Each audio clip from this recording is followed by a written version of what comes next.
How's it going, folks? I got to make sure I'm not muted based on the way the last episode went. Getting a nice work notification here. Also, how's it going? Quite a Seattle sports weekend, huh?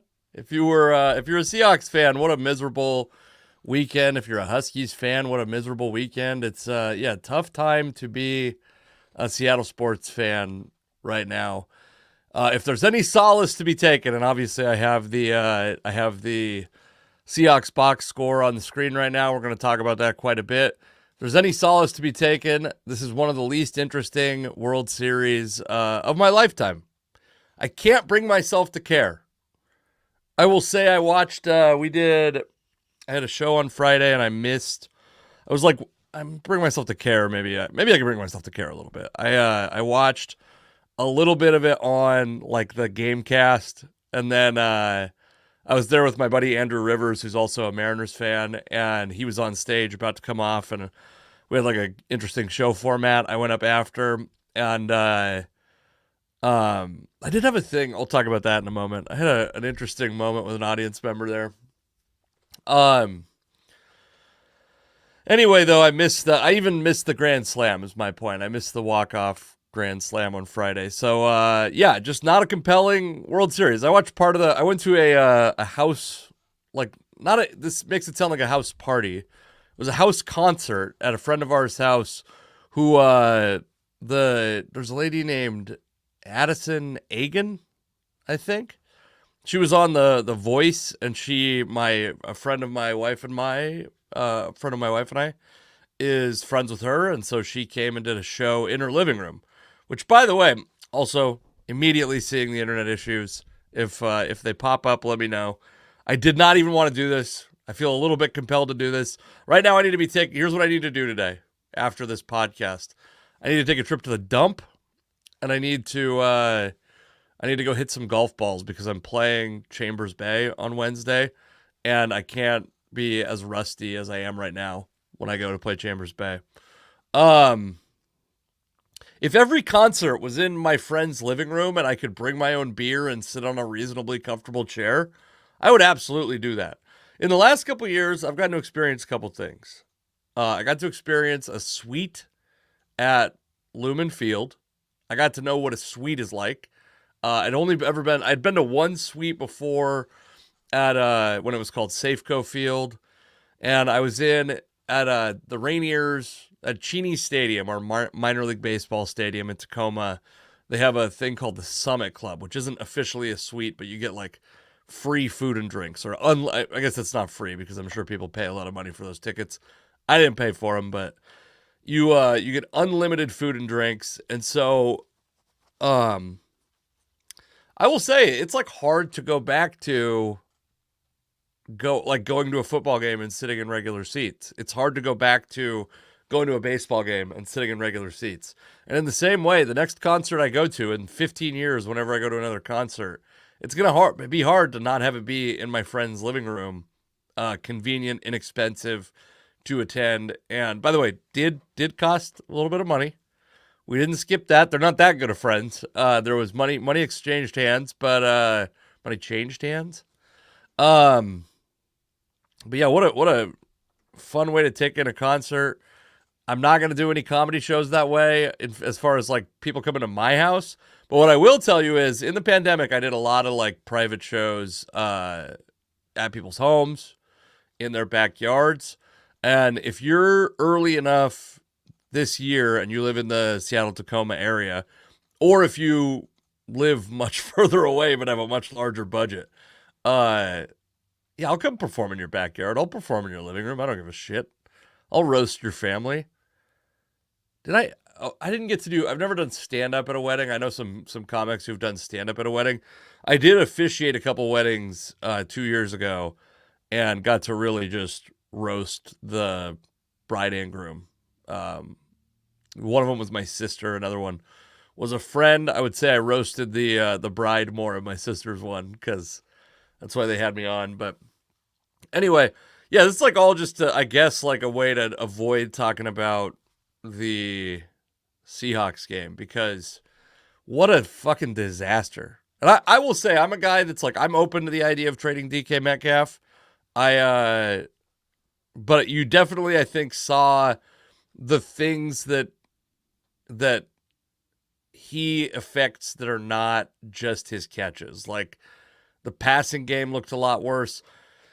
So the Seahawks, first off, the Seahawks are 2-3 at home now. When was the last season that the Seahawks were under 500 at home? Has that happened like since? I mean, God, I can't even imagine that happening in like the Holmgren era. Seahawks home record by year. This is probably not going to do what I want. But yeah, it's got to be quite a while, or it's like going to be embarrassingly recently. But I guess probably the year before Carroll got the high picks and drafted Russell Okung is probably the answer. But yeah, what are we doing here? Is this giving me any information that I want? I don't think so. We'll figure this out for another episode, or another option is that I will forget about it and never follow up or come back around. Let's see real quickly. So, anyways, they're 2-3 at home. They're obviously not for the season. They're not yet under 500, but they are presently under 500. Like, they're not at the end. It's not the end of a season where they're under 5. I'm really butchering this. We're really getting into the weeds on this specific topic. They were not favored to beat the Bills at home, which means that the odds makers thought that the Bills were a significantly better team than the Seahawks. A 21-point loss that I will say, like, the Seahawks drive the ball to inside the 5-yard line, the 2 and the 1-yard line, both in the first half, come away with 3 points. I think your expected points there are probably something like 13 points or 12 points or something like that. So just like remarkably bad luck, two botched snaps, one where an offensive lineman steps on Geno Smith's foot, the other one that goes over his head. Kenneth Walker, by the way, gets screwed out of it. Was like I was on fantasy apps looking at the reaction, because on the Sleeper app you can get like, there's like a social media element, and people getting so pissed that he got negative 19 yards for that play. Which, by the way, like, for the sake of fantasy, like, that's part of the deal. It's part of the deal. Josh Allen threw his first pick. Keon Coleman was pretty impressive, by the way. Like, he's a guy that I think, like, sports fans of my ilk, who, like, you know, I like characters. I like guys who are good, but I like guys who are characters also. Keon Coleman has been, like, kind of invisible. Ooh, let's see. What is I just got, hold on, motion at my porch. We're at the time of day where this could be time of day, time of year, time of decade.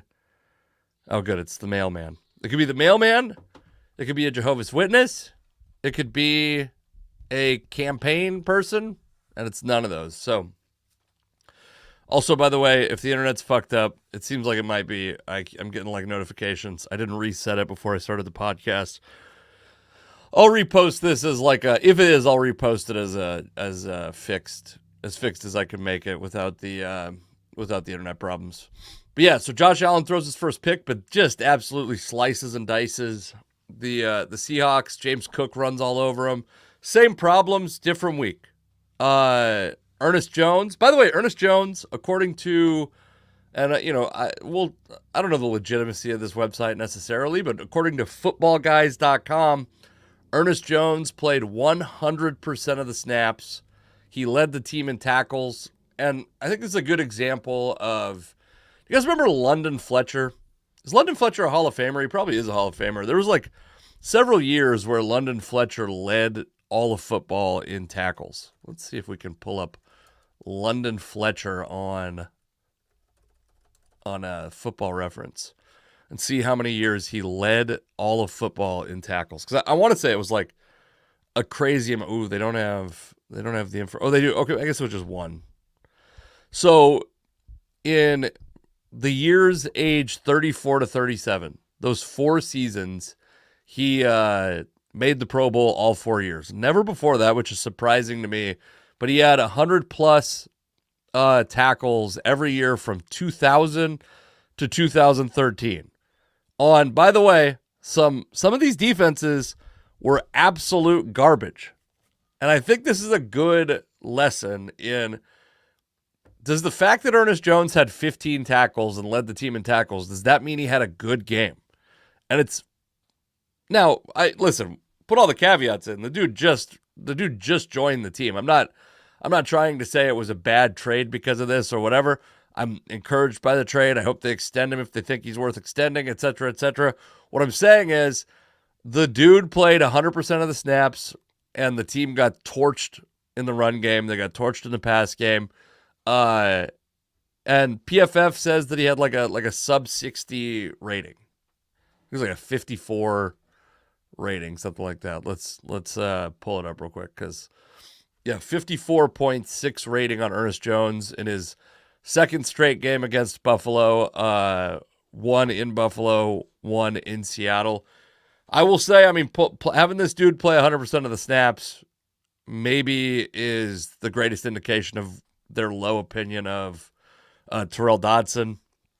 I guess Tyrese Knight is actually, that's probably not even true. Maybe this website's wrong. Maybe it's not, though. According to this website, footballguys.com, Tyrese Knight went from getting occasional snaps to playing 100% of the snaps. Playing 0% of the snaps. I guess he played some in the first couple weeks when Jerome Baker was injured, and then shared a little time with Drake Thomas. But Terrell Dodson played 100% of the snaps. Ernest Jones played 100% of the snaps. So I will say, I take back what I said. It is not an indication of how they feel about Terrell Dodson. But anyway, ballsy. A lot of trust, a lot of belief in this dude as a guy who could come in and make the transition quickly. But obviously was not the linchpin in what made this a good defensive performance for the Seahawks. Does this feel like, I'm pretty anti-alarmist. Does this feel to anyone the first time you've ever felt like they got to just blow the whole goddamn thing up? Like, in a way, this made you appreciate DK Metcalf because him being there seems to have such a positive impact on the offense, even when he's not getting a bunch of targets. And then also you're like, this team might be 3 or 4 years away. And all of the consternation seems to get directed at Geno Smith. And I understand it's the whole quarterback thing of you get more blame than you deserve. You get more credit than you deserve. But Geno Smith is in his mid-30s. Like, what are we talking about here? What does this team look like? What is the fastest path or the most certain path to becoming a championship contender again? And is it scuffling along with Geno Smith and DK Metcalf? Also, selfishly, I guess I would say a couple years of bad Seahawks performance might bump me up the season ticket holder list a little faster. So if you wanna do that, Seahawks, I'm willing to turn a negative into a positive for myself.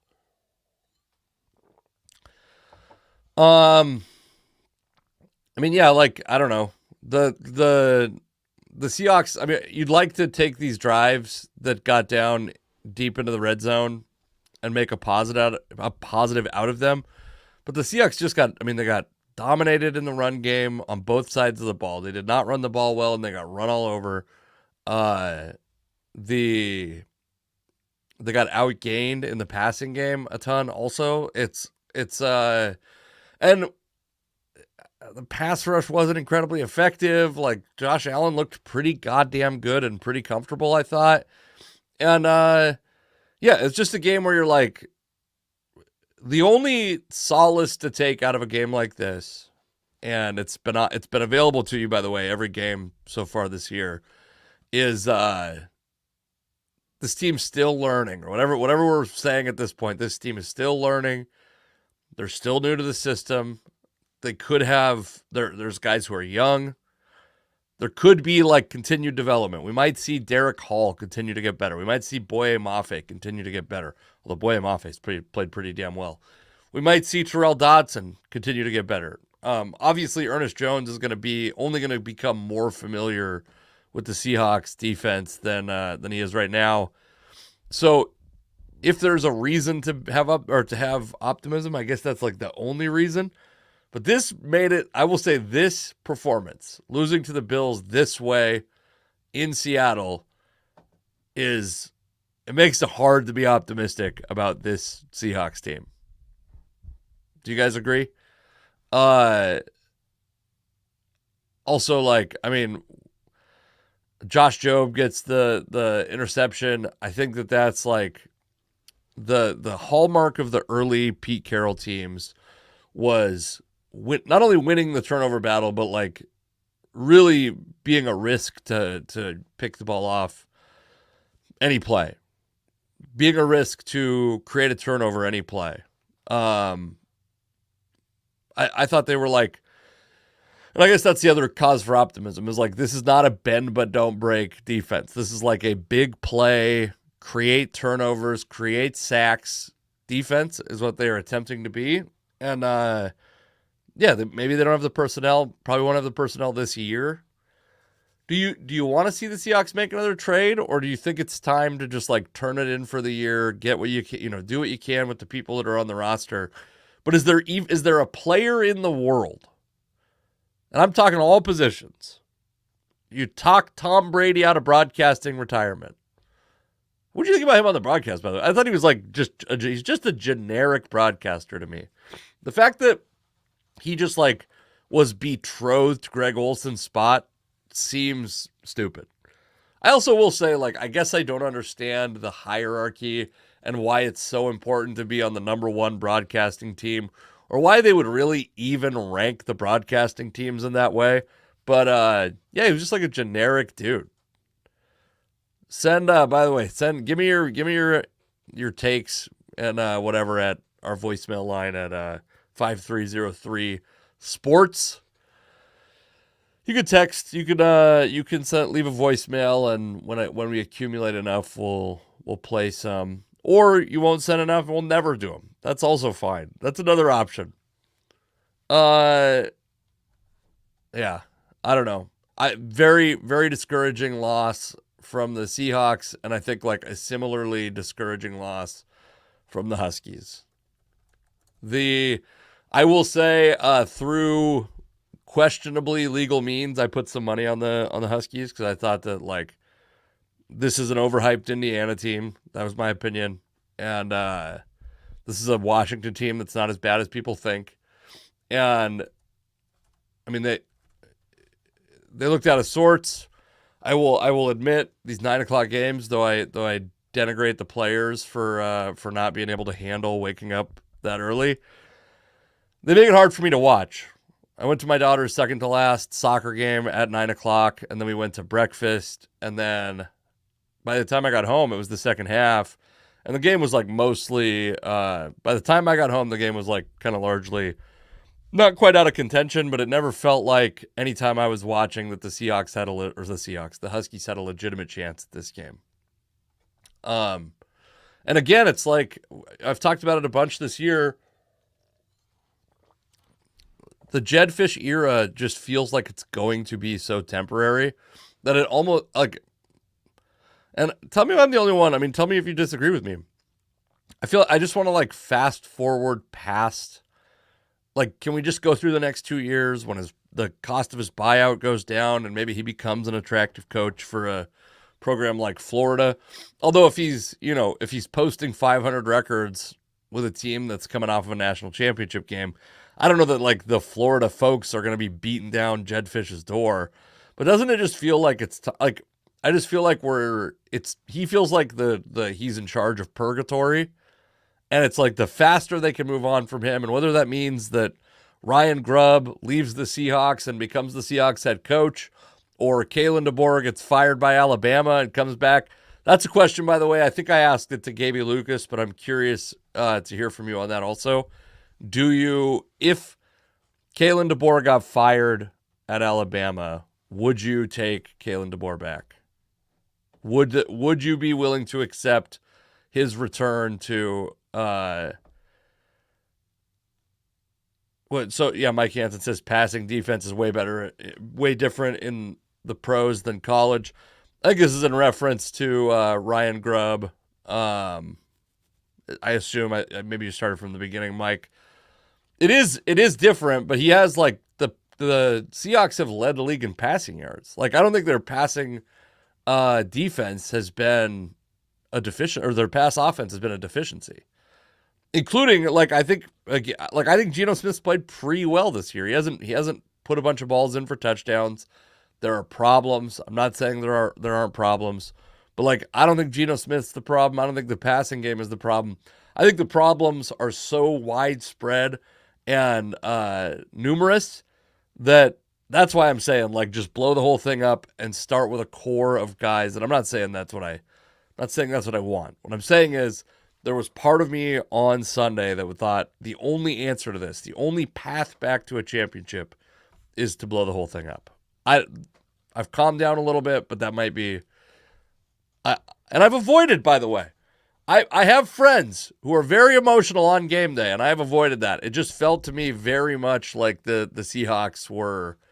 They were thoroughly overmatched by a good Buffalo team, but. All that being said, I think that they're, I don't know. The future does not look bright at the moment to me. It feels like, they could be stuck in a pattern of mediocrity unless they make some pretty big changes to the roster. And I understand the logic of people who say getting rid of your best player, DK Metcalf, who probably is the best player. Is DK Metcalf the best player on that team? I don't know if you could even argue anyone else. Maybe Devin Witherspoon, I guess, depending on how you feel about him. Maybe Reek Woolen, depending on how you feel about him. He made some good plays him and Keon Coleman was an interesting matchup to watch. Very physical receiver and a guy who has been kind of criticized for not being the most physical corner in the world. So, anyway, back to the Huskies. Similar feeling where it's I just want to. I kind of feel that way about. Does it feel that way about all Seattle sports right now? The Mariners are I just want to move on. I just want to fast forward past the Jerry Dipoto era. Did you ever see that movie Click, where Adam Sandler could fast forward through? This movie made too big of an impact on me, honestly. I saw that movie with a friend of mine who. He had just broken up with his girlfriend, and his girlfriend was the manager of a movie theater. By the way, this movie theater, because she was the manager, and this was before they broke up, I saw one of the X-Men movies. We just brought a 24-pack into this at 3 a.m, by the way. The statute of limitations on this has to be up. I was very young at the time. So, and I'm not very young now. We went in with a 24-pack and watched one of the X-Men movies, and we're just letting bottles roll down the theater. She doesn't work there anymore either, which is a positive. But I remember they had just broken up, and I went to see this movie Click, this Adam Sandler movie with him, and she was for some reason, he and I went to her theater. They were those people who had been together for a long time for high school standards that just couldn't quite exit each other's lives yet. And she's like, you better watch out for your boy. He cried the last time he saw this. And I was like, he cried? What a pussy. And then I watched it and I was like, oh, God, I almost started crying myself in the movie Click. Seems like such a silly concept. Adam Sandler goes to Bed Bath & Beyond. It might be literally Bed Bath & Beyond, but it might have been a made-up name for a place that was meant to be Bed Bath & Beyond. And he finds a remote where he can fast forward his life. And it's good. He's in an argument with his wife, who was, by the way, maybe mid-40s Kate Beckinsale, who I think she kicked me forward a year in puberty, frankly, in that movie. No, I was too old to be kicked forward. Yeah, whatever. I'm trying to be, not completely misogynistic, but wow. Kate Beckinsale in that movie was quite a revelation at that age. And, anyway, so Adam Sandler can spoiler alert or whatever bullshit. He can fast forward through parts of his life with this remote control that he found. So he has an argument with his wife. He can fast forward to the part where they make up. He's got to change a diaper for his kid. he can fast forward through the diaper changing. But what he doesn't realize is that this remote decides that any situation like that after that gets fast forwarded also. So every argument with his wife gets fast forwarded. Every diaper gets fast forwarded. Every taking your kid to school or whatever, and he starts to lose out on like the depth and whatever the nuances and the color of what makes life good or whatever. And I feel like I could take that remote, fast forward through the next 2 years of Seattle sports, and probably miss nothing that I needed to. I feel like the consequences of the movie Click, where Adam Sandler felt like he was losing out on parts of his life, it feels to me right now as a Seattle sports fan like there's no team that I have to miss, or that I would feel sad to miss out on their next 2 years.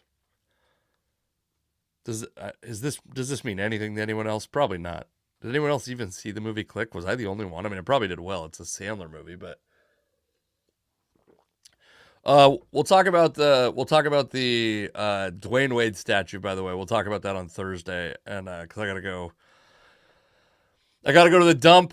The Bears cornerback also on the Washington Hail Mary. I want to get somebody on to watch that with me, but just two absolutely silly sports stories, and then we'll talk about the last thing I want to talk about is Anthony Richardson, who,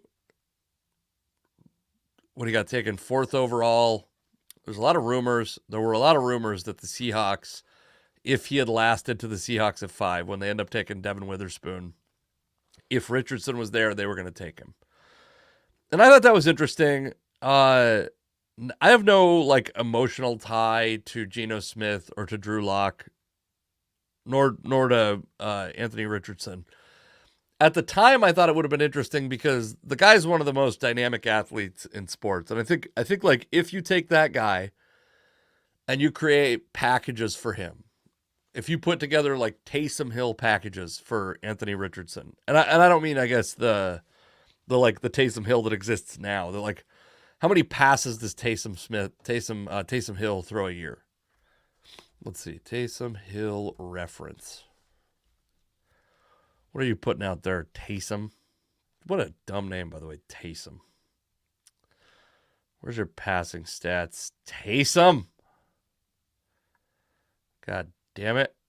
What? Yeah, where are they? Why am I only seeing rushing? Maybe that's playoffs. Here we go. Passing attempt.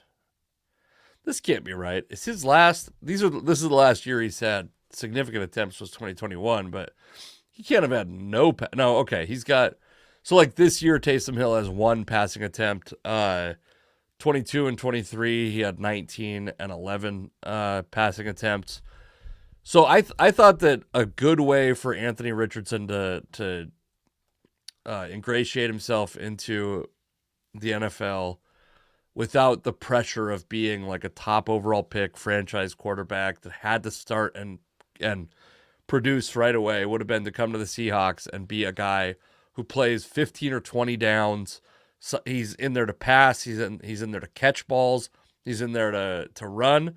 And then eventually the idea was, were he to develop, he becomes your quarterback of the future. And obviously, taking that guy 5th overall is not necessarily the perfect use of resources, but also it's like a big play league, whatever cliches they say.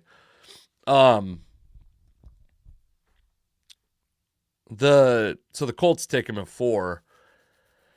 And the reason I'm even thinking about him at all is because he made news for sitting out a play because he was tired. And this is kind of an interesting thing that you never hear about, really, which is kind of surprising with the kind of how many quarterbacks are running quarterbacks now. How many quarterbacks running is part of their game that like they spell running backs all the time.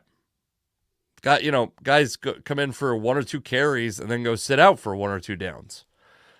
And I'm kind of surprised, like, and maybe this is an Anthony Richardson thing. Maybe this is a progressive player usage thing. I know that the rules are a little bit different with quarterbacks now. I think that you used to have to like There used to be injury rules, like a guy had to be injured, and that's how we got to this like emergency third quarterback thing that has evolved into what it is now. Richardson sat out a play because he was tired on Sunday, and this is so rare that it made news. That like a quarterback, the expected behavior from a quarterback is I might go out and run the ball, 3 straight plays. And a lot of times a guy like Richardson, a guy who like a quarterback who can run the ball, doesn't necessarily run it forward like 3 straight plays, but maybe runs 60 yards to avoid being sacked and then throws it downfield. Or maybe it's not 60 yards, but runs 25 yards or whatever behind the line of scrimmage.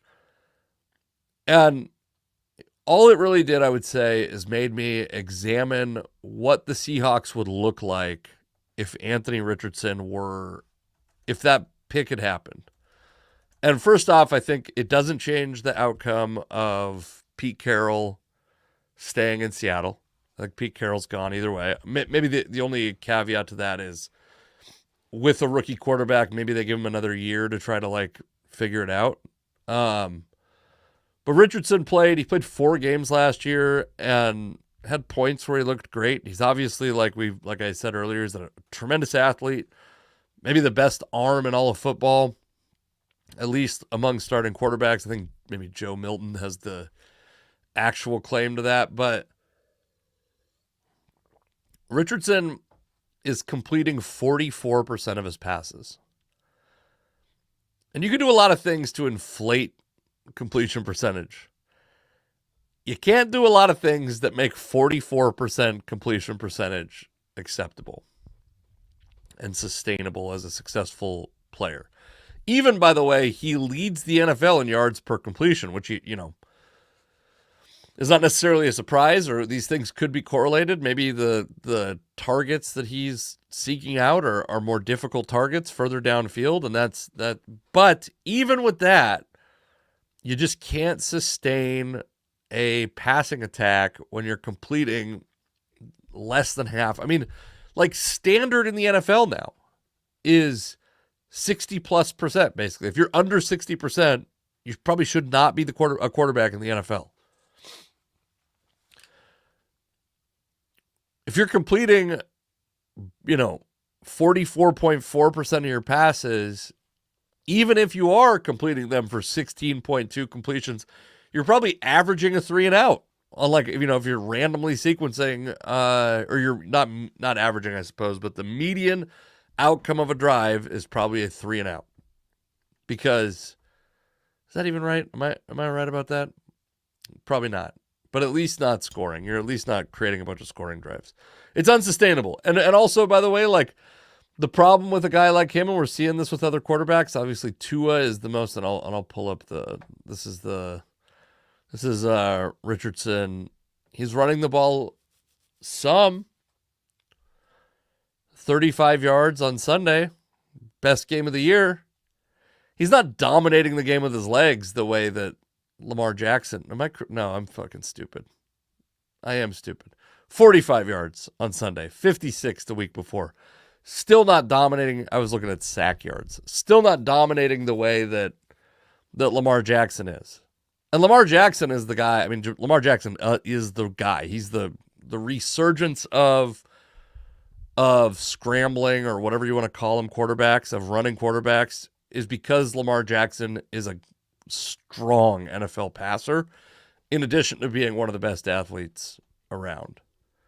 I feel like that stuff was going by the wayside. Like, we had the era of runners, and then it just went away. And then, Lamar Jackson. I mean, Russell Wilson's probably got something to do with it. I guess what I'm saying is I'm glad that the Seahawks aren't in the middle of this experiment right now, because at the very least, I just burped on the mic. I'm sorry. At the very least, moving on from Geno will be easy. Moving on from Anthony Richardson at this point in his career is going to be, first off, if you're that GM, it's probably someone else's job to make that decision ultimately, because you probably will not keep the job long enough to be given the opportunity to make that decision. All right. I don't know if this was any good, but I'm gonna be at, where am I at? Let's pull up the old. You know what? I could do this. I could do this every week. I could pull up my actual website and we could look at my dates together. That's actually what we should do. This weekend, or tomorrow actually, I'll be at Tacoma Comedy Club hosting the Comedy Voice, and then this weekend I'm at the 6th and Proctor location doing some strange shows with Mike Falzone, who is he does a podcast called Dynamic Banter and a show called Surrounded, which is a crowd work show, and then regular stand-up. We got a lot of shit going on this weekend, folks. Me and Mike Falzone and some other people. November 8th, I'll be at Messy Jesse's in Aberdeen, Washington, and then go to CaseyMcLean.com and look at my shows tab to see everywhere that I'm at. I will talk to you all later. Bye, and wish me luck breaking 100 at Chambers Bay on Wednesday. All right.